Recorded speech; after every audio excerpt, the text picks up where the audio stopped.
Hiroto, once considered the least likely candidate among F-rank students, pulled off the ultimate plot twist and accidentally became the school's only S-rank. In this world, one's rank dictates everything: services, places, and even people's status. The higher the rank, the more privileges one enjoys, compelling everyone to engage in competitive games. Hiroto, the newly transferred 7-star ranked student at Academy Island. During his introductory speech to all the students, he adopted an arrogant demeanor, proclaiming himself the person they would all treat like a king for the next 2 years. Hiroto asserted that he would crush and humiliate anyone daring to challenge his rank, dismissing them as losers. However, immediately after his boastful speech, Hiroto was overwhelmed with panic. He couldn't believe he had uttered those words because it was all a lie. He wasn't the top-ranked student. In fact, he was the worst. Surprisingly, the students didn't despise him for his arrogance. Instead, they viewed him as a pitiable loser. In this school, students' ranks were determined by the number of stars they possessed. The most effective way to earn stars is by engaging in games with fellow students, a method the school endorses for reaching the pinnacle rank of 7 stars. Earlier, Hiroto encountered Sarasa, an attractive girl. He sought directions to the academy and she kindly guided him, correcting his location on his phone. Sarasa introduced him to his social media app called Stock, enabling communication with other students. She explained how to challenge someone to a game and directed him to the right part of town. Just as she was leaving, the sprinkler unexpectedly drenched her. Feeling set up, Sarasa, assuming Hiroto was of lower rank, challenged him to a game. Despite Hiroto's lack of knowledge about his phone, he sent an empty game request, making Sarasa believe he was confident in any game. Unaware of his incompetence, Sarasa chose a game, a staring contest where the first person to react loses. Surprisingly, Hiroto didn't select any special abilities, surprising Sarasa, who thought he wasn't taking her seriously. The game commenced and Hiroto, seemingly unprepared, astonished Sarasa. She used a time control ability to limit his turn to just 10 seconds, attempting to wear him out with a light sword. However, the sprinkler soaked Sarasa once more, causing her embarrassment and distraction, leading to her defeat. One of her stars transferred to Hiroto. Just then, a butler summoned Hiroto, stating that Mistress Natsum wanted to see him. Natsum confronts Hiroto, emphasizing the gravity of his actions due to his cheating in a competition against a student from another school. While cheating might not have been significant in other circumstances, the stakes were high because Hiroto's opponent, Sarasa, had achieved the highest score on her school's entrance exam and had never been defeated before. Sarasa, belonging to the influential CNG family, founders of Academy Island, made her loss particularly noteworthy. Natsum informs Hiroto that despite his low rank after barely passing his entrance exam, he managed to defeat Sarasa. She cautions him about the director's fervent efforts to safeguard the family's reputation. Natsum suggests a solution. The school could elevate Hiroto's status to a 7-star student, using a special red star he possesses. This red star allows its bearer to tell one lie about anything, providing Hiroto with an opportunity to impersonate a top-ranked student. Although Hiroto initially feels undeserving of this distinction, Natsum urges him to use the red star's power strategically. Hiroto, motivated by a personal quest, agrees to Natsum's plan. In the present, Natsum commends Hiroto's successful speech and directs him to his dorm room. However, Sarasa confronts Hiroto privately, fearing he might expose her true identity. Rina confesses her deception, revealing that she has been masquerading as Sarasa at school and suspects Hiroto knows her secret due to the red star he possesses. The person with the red star possesses knowledge about the previous bearer's lie. However, Hiroto insists he was unaware of Rina's secret until she revealed it. Despite confessing his novice status, Rina doubts him because he's already a top student. Hiroto admits he used the red star to falsely claim he was a top student. Rina is shocked to realize Hiroto accidentally won their game and that she disclosed her secret without cause. Hiroto, equally surprised, learns Rina isn't the director's granddaughter, making his lie unnecessary. Upon reaching his accommodation, Hiroto discovers it's a luxurious mansion. He was welcomed by Yuki. She introduces herself as his new maid, also residing in the house. Yuki explains that the island hosts 20 schools ranked yearly based on student stars. Having 5 stars denotes an advanced student, and schools strive for 7-star students for top rankings. Yuki acknowledges Hiroto's limited abilities due to his single star but proposes a cheating strategy. They plan to use an earpiece connected to the company's tech expert Kaguya that will guide Hiroto by hacking into opponents' devices for an advantage. Though Hiroto finds the plan cunning, Yuki reveals its rule-breaking nature. Despite this, Hiroto, determined to become the strongest, agrees to the plan. In a subsequent challenge, Haru challenges Hiroto to a 100-meter race with no restrictions. Haru employs a bike, leaving everyone curious about Hiroto's strategy. Hiroto had hoped Haru wouldn't use her ability to nullify others, but she confirms she's utilizing it, rendering his abilities ineffective. Despite this setback, the race commences, and Haru speeds toward the finish line on her bike. Suddenly, her bike halts, sending her airborne. Hiroto reveals he deciphered her plan. As he passes Haru, he claims to have used a level 7 disable ability to counter her cancel power and a force stop ability to halt her bike. In reality, Keigi's hacking had stopped the bike. He further fabricates using a protection ability to soften her landing, ensuring his victory as he crosses the finish line. Post-race, Hiroto meets Rina at a quiet cafe, where he inquires about her secrets. Rina confesses that the real Sarasa was taken over a year ago. She explains that the Seondi family's children rarely leave the house before high school, concealing Sarasa's true appearance from the public, facilitating Rina's impersonation. Rina fears exposure, realizing whoever possesses the red star would uncover her secret. Hiroto understands he'd be banished from the island if her identity is revealed. He discloses his mission to find a childhood friend somewhere on the island, making it impossible for him to leave until he locates her. Recognizing their shared interests, they agree to collaborate, finding ways to stay connected and work together. The following day, Hiroto and Rina bump into each other, both adopting an air of pride. Their moment is interrupted by the presence of a peculiar man, Kugasaki, who chuckles while observing them. Kugasaki descends to meet Hiroto and Sarasa, introducing himself as the person destined to defeat Hiroto. He challenges Hiroto to prove his superiority, a challenge Hiroto willingly accepts. To devise a strategy for the upcoming game, Hiroto and Rina decide to meet discreetly. At Hiroto's mansion, Rina hides behind him and questions Yuki's presence. Yuki, a former servant of the Seonji family and one of the few aware of Rina's secret, explains her role. She then briefs Hiroto and Rina about the game chosen by Kugasaki, the self-made 27-form game, a card collection game where players compete over numbers. In the first part of the game, players must search for 5 cards numbered 0 to 19 scattered around the area. Yuki clarifies they can use public transport to find these cards, with new card locations revealed every 5 minutes. The second phase, the reveal phase, involves showing the collected cards one by one and the player with the highest total wins. Hiroto grasps the need for at least 3 victories, considering they can only hold 5 cards. Rina explains Kugasaki's ability to adjust numbers, raising the maximum card number from 19 to 30. To win, Hiroto needs to slow down Kugasaki's card collection, allowing him time to gather high-numbered cards that can outmatch Kugasaki's sets. However, there's a complication. Kugasaki's mobilization ability allows third parties to assist him, with over 300 people ready to aid him. Despite several skills that could aid Hiroto, his 1-star status limits his options.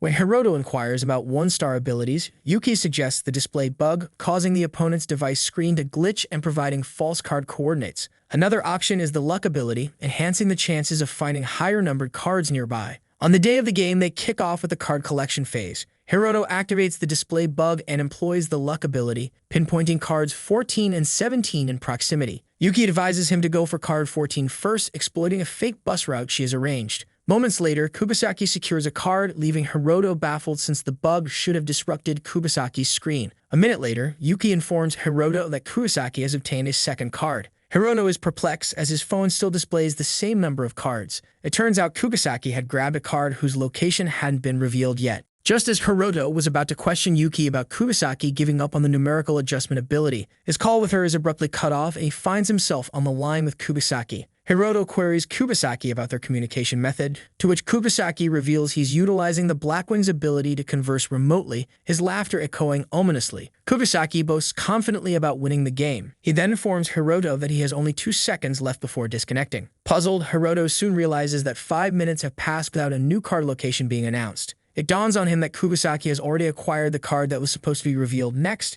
ensuring Hiroto remains clueless and unable to gather additional cards. In a rush, Hiroto dashes to grab his card, explaining to Yuki that Kugasaki's strategy is to gather 18 out of the 20 cards for an assured victory. Simultaneously, Yuki informs him that the bus meant to assist him has been obstructed due to some of Kugasaki's associates causing chaos in District 4, leading to police involvement. Hirono realizes Kugasaki has initiated emergency mobilization and senses Yuki's stress as her plans unravel. He reassures her that the game isn't concluded yet, prompting her to inquire about his next move.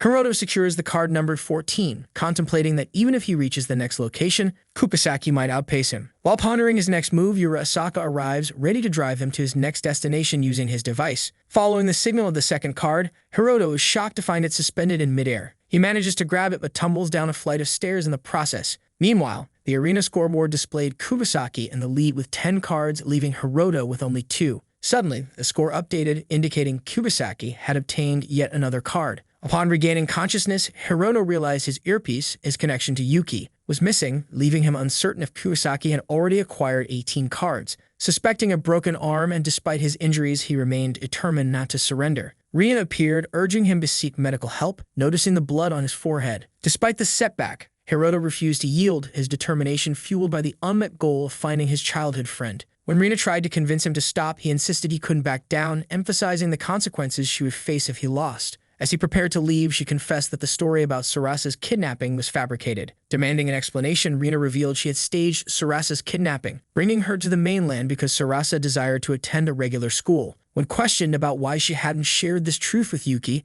Rina explained her plan to reveal the truth after 2 years when Sarasa graduated, intending to spare Yuki from being implicated in the lie. She asked Hirono to surrender the game so she could shoulder all the blame. Hirono reassured Rina, accepting her deception to fulfill her friend's wish. He praised her, stating she was his type, which made her blush. Hirono requested her to maintain the lie a bit longer. Their conversation was interrupted by Yuki, and Hirono inquired about the game's progress. Yuki informed him that Kurosaki had amassed 16 cards, with the locations of the last 2 still unknown. Understanding he might end up with only 2 cards, Hirono sought a strategy to win.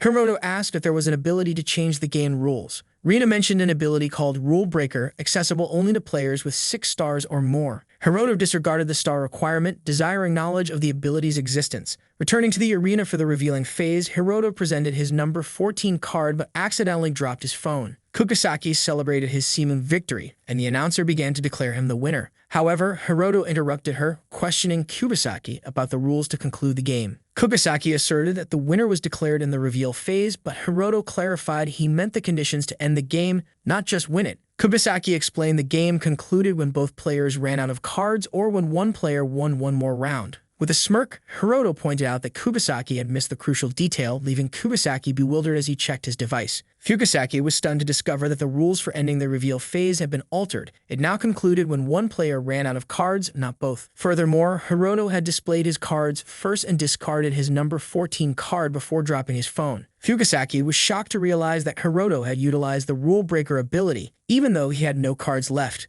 Kurosaki couldn't reveal his, resulting in a draw and the need for a restart. Despite having to discard all his cards, Kurosaki remained confident, asserting he could use emergency mobilization to gather cards once more. However, Hirono simply smirked, confidently stating he had won, picking up his phone triumphantly. Kurosaki stood bewildered as Hirono revealed the number 17 card. Kurosaki questioned why Hirono hadn't discarded this card, but the altered rules still meant the game ended in a tie since Kurosaki had no remaining cards. The unexpected turn came when Hirono disclosed that Kurosaki had misunderstood. He hadn't used Rule Breaker to change the rules. Instead, Hirono had employed his display bug ability, creating the illusion of a rule alteration. Consequently, Hirono could still use his remaining card to claim victory, as Kurosaki had none left. Despite his triumph, Hirono merely stumbled due to his injuries, but Yuki supported him, helping him back, marking his triumphant yet challenging victory. In Headmistress Ikono's office, Yuki and Ikonos discuss Hirono's achievements. Ikonos mentions Hirono's victory in 4 games and asks Yuki to speculate on his current rank. Yuki replies that Hirono hasn't gained any stars because he's been masquerading as a 7-star player, making him still officially a 1-star student despite his wins. Surprisingly, Ikonos reveals that Hirono's rank has actually risen to a 2-star. Confused, Yuki asks how this happened. Ikonos explains the concept of unique stars, clarifying that when Hirono defeated Kurosaki, the Indigo Star holder, the Indigo Star should have converted to a normal one. However, since Hirono had no regular stars to replace it, the transformation couldn't take place. As a result, Hirono became a double-colored star holder. Ikonos notes that if he continued defeating players with unique stars, he could potentially progress to becoming an all-color 7-star student, revealing the intriguing possibilities of Hirono's future on Academy Island. Ikonos praised Hirono's extraordinary ability to outmaneuver opponents with his creativity. Yuki, surprised, inquired if Ikonos had known about Hirono's skills beforehand. Ikonos clarified that despite Hirono not passing the entrance exam, she had recognized his potential. Startled, Yuki questioned if Ikonos had been exploiting Hirono. Ikonos confirmed, admitting she was indeed using him to achieve her ambitions. However, she pointed out that Hirono was aware of this dynamic. In reality, they were both using each other to fulfill their respective goals. Ikonos explained that Hirono had his reasons to stay on the island, and she had her reasons to require his special skills. Their relationship was founded on mutual understanding and the acknowledgement of the mutual benefits they offered each other. Hirono and Yuki found themselves in the same classroom at the academy. the teacher made an announcement about the upcoming all-campus elimination battle. In this competition, students could engage using the triad command, a system where stars weren't won or lost during the trial games. Any student, regardless of their rank, could challenge another, but a defeat meant elimination. The competition would persist until only one winner stood, and that victor would serve as the school representative for the inter-academy enemy contests. During lunch, Hiroto offered Yuki a chocolate snack, which she gratefully accepted and eagerly devoured despite Hiroto's suggestion to slow down. Yuki expressed concern for Hiroto, explaining the rules of the conflict in the upcoming competition. Players could challenge each other, and no other requests could be made until a winner was determined. If 24 hours passed without a trial, the player would be eliminated, even without any star exchanges. Yuki proposed a strategy of staying away from others to avoid challenge requests. Hiroto suggested the idea of running away to maintain distance from other students, which Yuki agreed could work. Suddenly, Hiroto's earpiece alerted him to someone's approach. He saw Noa, a beautiful senior, who introduced herself playfully and teased Hiroto. Hiroto was captivated by her innocence and beauty. Noa assumed he was enchanted by her looks, which he didn't deny. Guess what? We've got another addition to the Simp Club.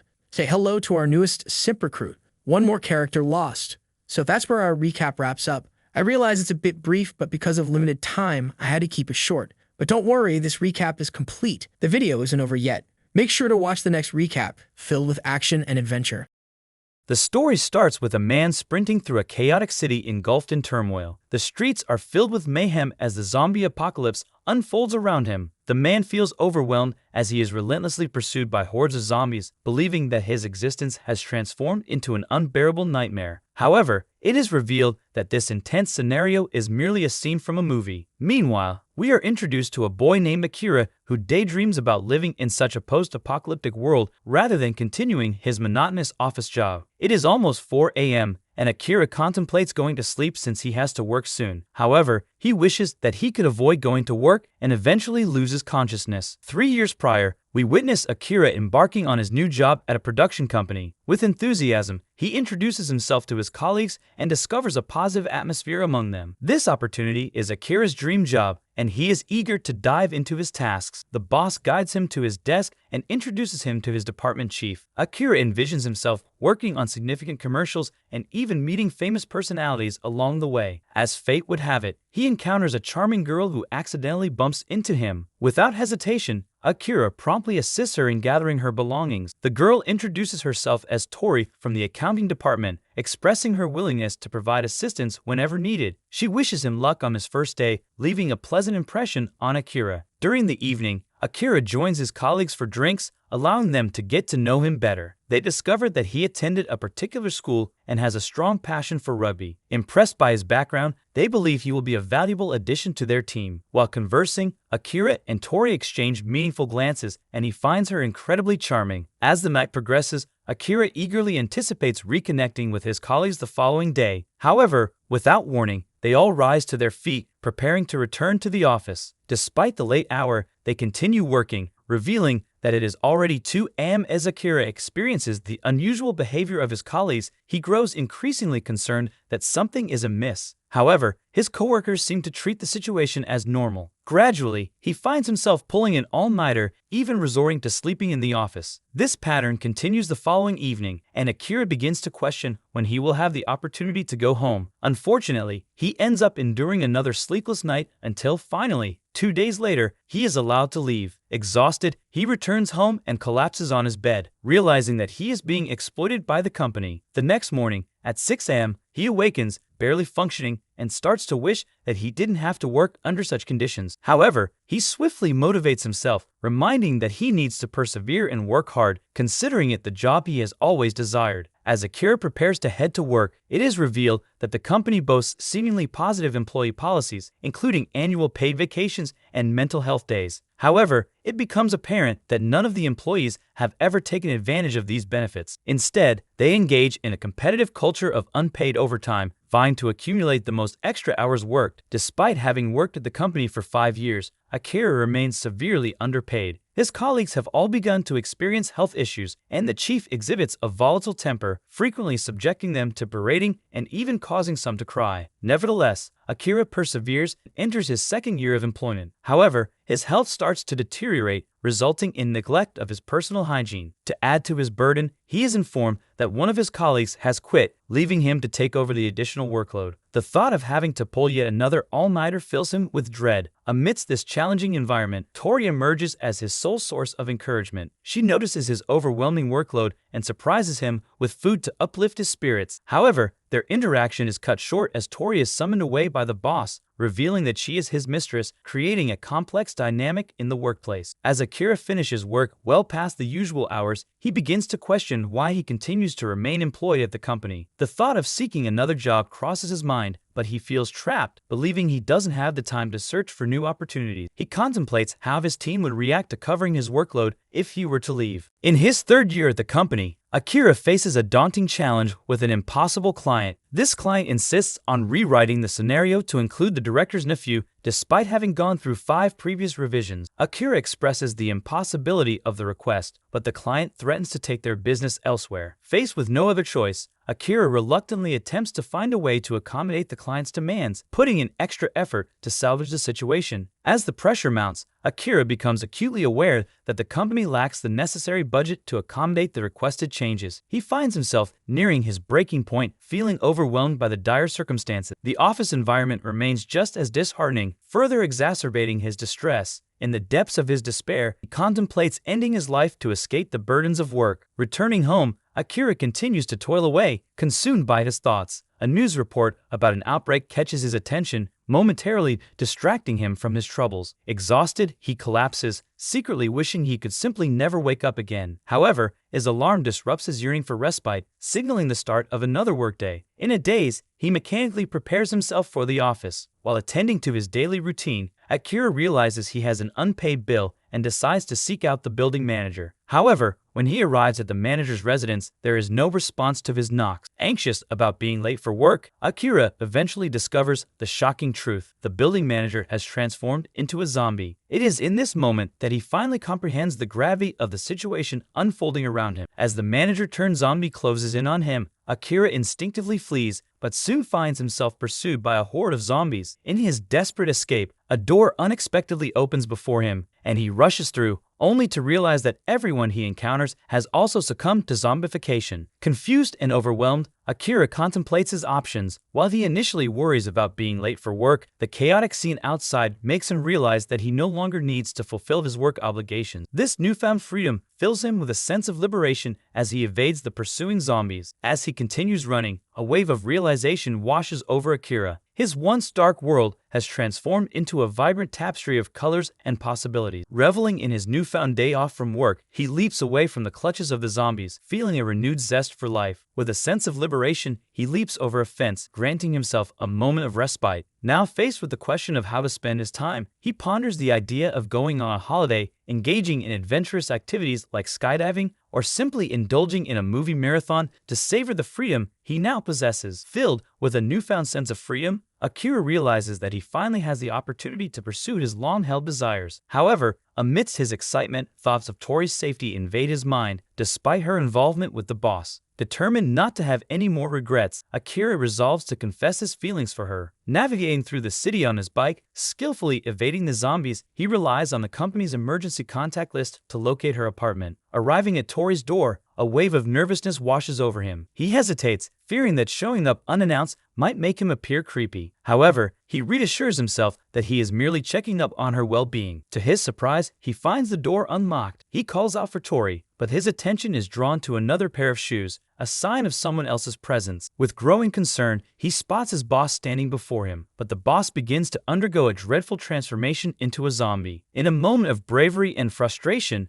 Akira confronts his boss, expressing his grievances about the mistreatment he endured at the company. Firmly announcing his resignation, he lunges at his boss, forcefully pushing him out of the window. The boss's fate is sealed as he splatters down below. However, Akira's victory is short-lived as he turns his attention to Tori, who is in the next room. With a sinking feeling, he realizes that she is already succumbing to the zombie transformation. In a heart-wrenching moment, Akira musters the courage to confess his long-held love for her, explaining that his feelings have been present since the day they first met. Yet, it is too late. Tori lunges at him as he desperately flees, bidding a painful farewell to his first love. As the zombies continue to overrun the city, their presence becomes pervasive. At nightfall, Akira ventures to a nearby 7-Eleven to gather supplies. He struggles to believe that he is living in a reality where he no longer has to go to work. This newfound liberation, combined with the weight lifted off his shoulders after his confession to Tori, fills him with a sense of freedom. He becomes acutely aware of the fragility of life and the limited time available to pursue his desires. Inspired by this realization, Akira acquires a notebook intending to create a list of 100 things he wishes to accomplish before his time runs out.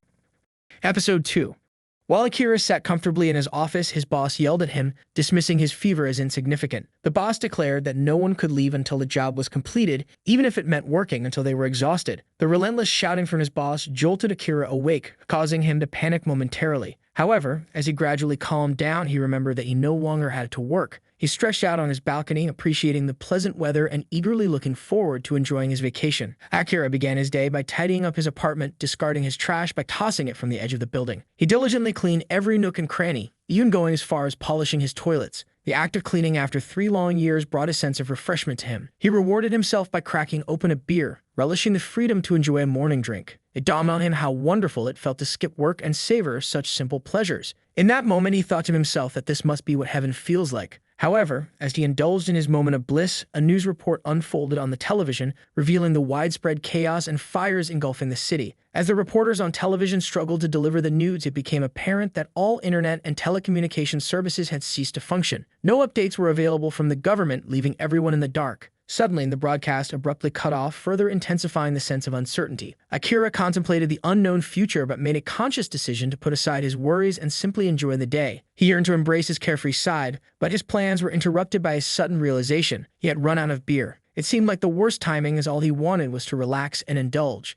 However, now he would have to make a trip to the store to replenish his supply. From his vantage point, Akira surveyed the streets below and witnessed hordes of zombies. He acknowledged that venturing out would be a daunting task, but the thought of the sweet taste of his beer compelled him to proceed. Meanwhile, another couple found themselves trapped in their apartment, realizing that no one would come to their rescue. The man believed they could hold out, while the woman believed it was the end of the world. Desperate for assistance, the man wished for someone to come to their aid. To their surprise, they spotted Akira descending from a drainpipe. Startled, the man instinctively fired a shot upon seeing him. The woman rushed out in a state of panic, only to realize that Akira was not a threat. Akira explained that the stairwell in his building was infested with zombies, forcing him to find an alternative route. The man kindly invited Akira into their apartment, assuring him that it was still a safe haven. However, Akira politely declined, mentioning that he had plans to head out. He introduced himself as Akira and explained that he lived in the neighboring building. In return, the man introduced himself as Kosaka. Akira, on his way to the store, offered to bring back anything they might need.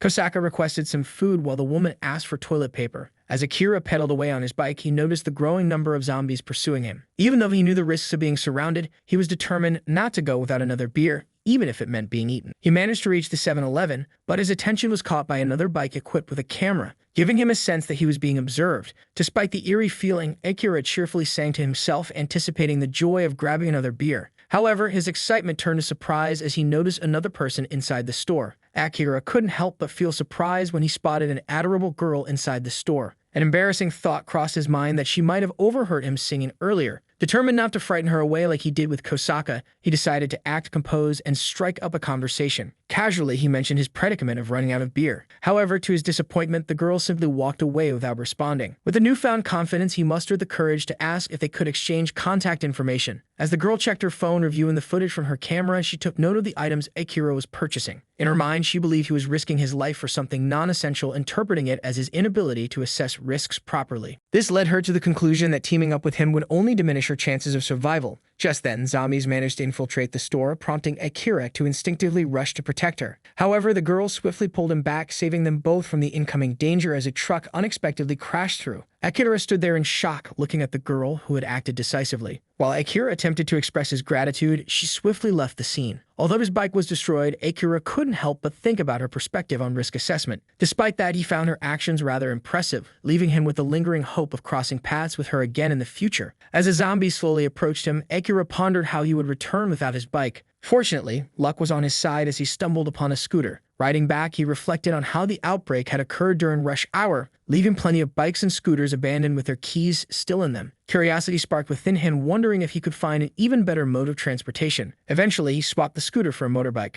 However, his excitement turned into a brief moment of chaos as he accidentally collided with a car door, sending him soaring through the air. Miraculously, he managed to land safely, and after a series of adventures, he eventually made it back to his apartment. Climbing up the drain pipe, he felt a sense of accomplishment for stocking up on his beer and countering the cute girl. Eager to share his triumph, he reached Kosaka's level, only to discover a scene of carnage in their absence. At night, Icarus sits alone, contemplating the fleeting nature of life and how one could perish at any moment. He firmly believes that life is too short to shy away from taking risks. With a drink in hand, he begins jotting down his childhood dreams in a notebook. Gradually, he starts crossing off the experiences he has already had, such as confessing to a girl, indulging in a day of beer drinking, and riding a motorbike. As he continues writing his list, he manages to come up with only 30 things he genuinely desires. Reflecting on what truly matters to him, he happily adds 3 more items: seeing his parents, spending quality time with his best friend, and meeting the woman of his dreams. The narrative rewinds back to the beginning of the day, focusing on the girl Akira encountered. She starts her day by watching the same broadcast, but after her morning run, she diligently takes various supplements,